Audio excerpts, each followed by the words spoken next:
हैं 19वीं शताब्दी के मध्य महर्षि दयानंद जब इस देश में आए और उस समय अंग्रेज़ों का यहाँ पर शासन था, तो अंग्रेज़ लोग बड़ी प्रसन्नता से सोचते थे कि हम भारत पर अच्छा शासन करेंगे। और शासन के लिए आवश्यक था कि भारत की जो सांस्कृतिक धरोहर है, भारत की का जो ज्ञान विज्ञान है, उससे हम लोगों को दूर कर दें और यहाँ पर जो भारतीय वैदिक परंपरा है, लोगों को उससे वंचित करें।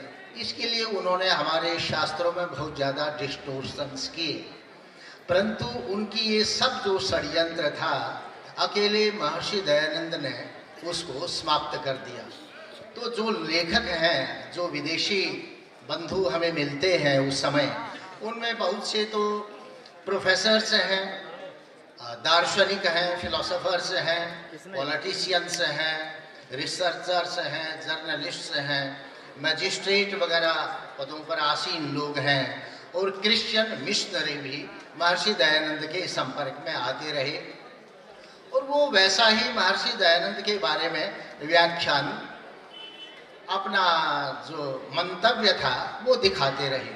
क्योंकि समय कम है तो मैं कुछ दो चार उनको लेता हूँ। एक रुडोल्फ हार्नले हैं।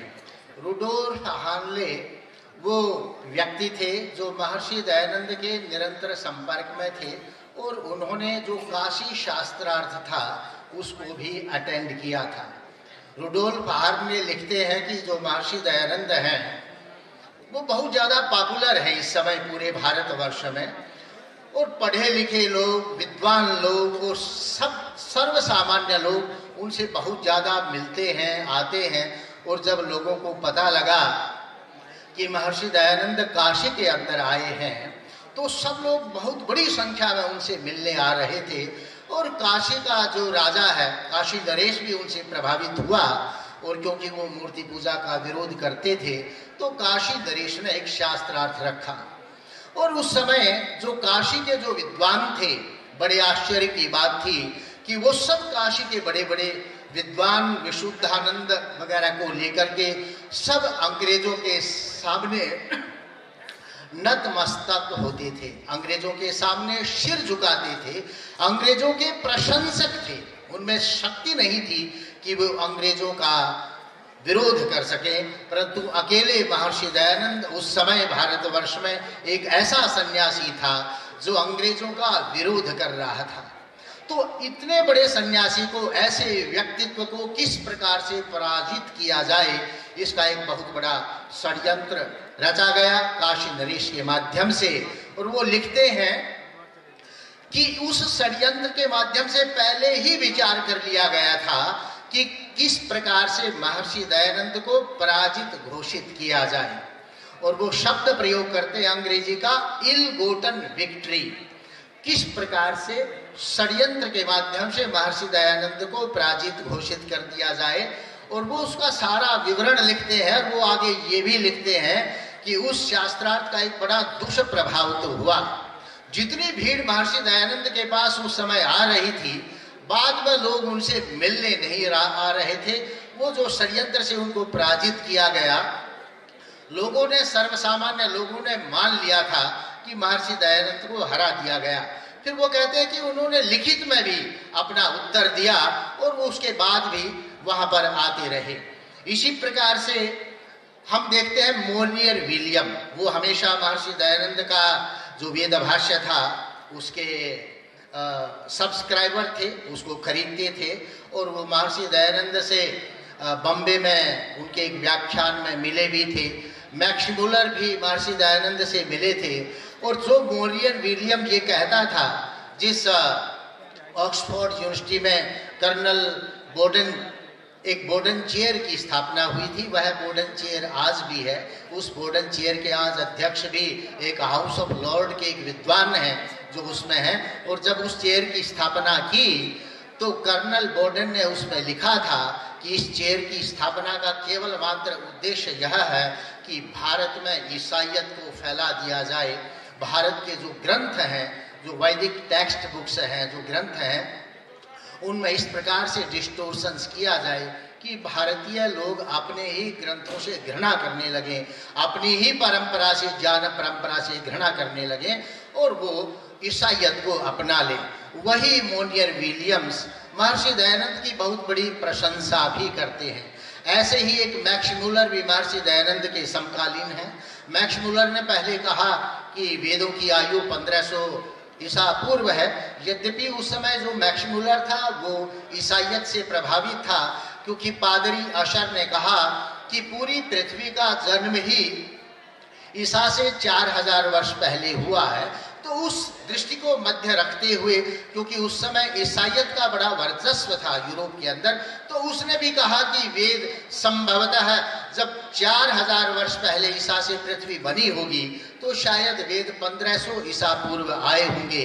परंतु जब महर्षि दयानंद के वेद भाष्यों को उसने पढ़ा और वो अंत में उनका सारा विचार बदल गया और वो अंत में लिखते हैं कि वेदों की क्या कोई उसकी डेट हो सकती है, काल हो सकता है, इसके बारे में कुछ नहीं कहा जा सकता। और वो अंत में उन्होंने जो विचार व्यक्त किए उपनिषदों के बारे में, वैदिक साहित्य के बारे में, बड़े प्रशंसा के विचार उन्होंने व्यक्त किए। और इसी प्रकार से हम देखते हैं कि एक अमेरिकी फिलोसोफर है डेविस एंड्रयू जैक्सन।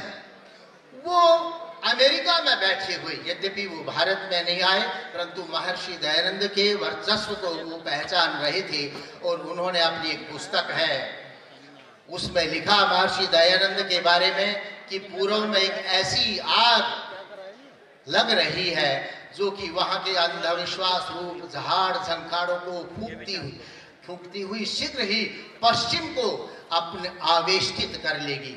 तो वो लोग समझ रहे थे कि महर्षि दयानंद का किस प्रकार का व्यक्तित्व है और वो इस पूरे विश्व को क्या प्रदान कर सकते हैं।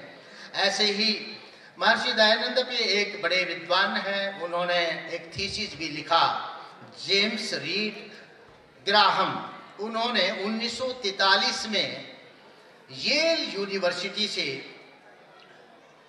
दी Arya Samaj as a reformation in Hinduism with special reference to caste, इसके बारे में सबसे पहला एक थीसिस भी 1943 में लिखा गया। उस समय भारत आज़ाद नहीं हुआ था और वो महर्षि दयानंद के बारे में लिखते हैं कि ये एक ऐसे नेता हैं, जब कोई भारत की बात करेगा तो इनका अनदेखा नहीं किया जा सकता, इनको हम भूल नहीं सकते हैं, क्योंकि भारत के निर्माण में इनकी बहुत बड़ी भूमिका है।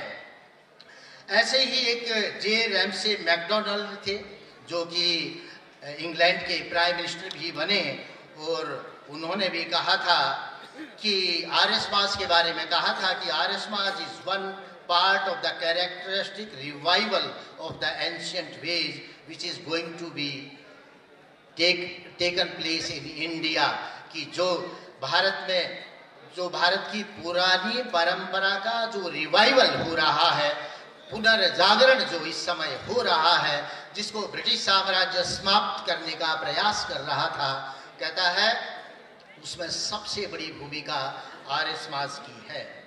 और एक और मैं छोटा सा उदाहरण दूं, मुझे पता है कि मेरा समय समाप्त हो गया है। एक आलाराम सागर करके एक पौराणिक साधु था। उन्होंने महर्षि दयानंद पर एक मुकदमा चलाया कि ये ब्रिटिश साम्राज्य के खिलाफ जो महर्षि दयानंद हैं वो सिडिशन कर रहे हैं, षड्यंत्र का कार्य कर रहे हैं। और हम सब जानते हैं कि किसी राज्य के खिलाफ जब कोई सिडिशन का कार्य चलता है, मुकदमा चलता है, तो उसमें फांसी की सजा हो सकती है। ये भारत का एक पौराणिक साधु महर्षि दयानंद के खिलाफ आरोप लगा रहा है, परंतु उस समय जो प्रयाग के, इलाहाबाद के जो अंग्रेज मैजिस्ट्रेट थे जिनका नाम पी हैरिसन था, वो लिखते हैं कि महर्षि दयानंद किसी भी प्रकार से ब्रिटिश साम्राज्य के खिलाफ षड्यंत्र नहीं कर रहे हैं, परंतु ये अपनी शिक्षाओं के माध्यम से एक इस प्रकार से भारतीयों में पुनर्जागरण लाना चाहते हैं, भारतीय चेतना को पुनर्जागृत करना चाहते हैं, ताकि भारत के लोग स्वशासन के लिए योग्य बन सकें, क्वालिफाइड हो सके, वह अपने देश पर स्वयं शासन कर सके, उन्हें अंग्रेजों की तरफ देखने का आवश्यकता न हो। तो इस प्रकार से अनेक ईसाई विचारकों को, जो क्रिश्चियंस थे, जर्नलिस्ट थे, वो सब महर्षि दयानंद को देखते थे कि ये जो भारत में ब्रिटिश साम्राज्य की जो स्थापना हो रही है, उसमें सबसे बड़ी जो बाधा है वह महर्षि दयानंद है, ये सन्यासी है। एक पत्रकार तो लिखता है कि ये नंगा सन्यासी, इसमें इतनी शक्ति है कि ये हर समय ही घूमता रहता है, पूर्व से पश्चिम, उत्तर से दक्षिण, ये कभी आराम से बैठता ही नहीं। और कहता है कि इसका पुस्तकालय बैलगाड़ी में चलता है और ये अपने साथ घोड़ा गाड़ी में बैठ करके ये पूरे भारत में घूमता रहता है, ये कभी विराम नहीं लेता है। तो वो महर्षि दयानंद को एक बहुत बड़ा बाधक और रोड़ा मानते थे अंग्रेजी साम्राज्य की स्थापना में। और वस्तुतः सत्य बात भी यही थी कि जितनी जल्दी अंग्रेजी साम्राज्य भारत में स्थापना की ओर चला था, उतना ही जल्दी वह भारत से समाप्ति की ओर प्रारंभ हो गया। महर्षि दयानंद के ये सबसे बड़ा उनका योगदान था। धन्यवाद।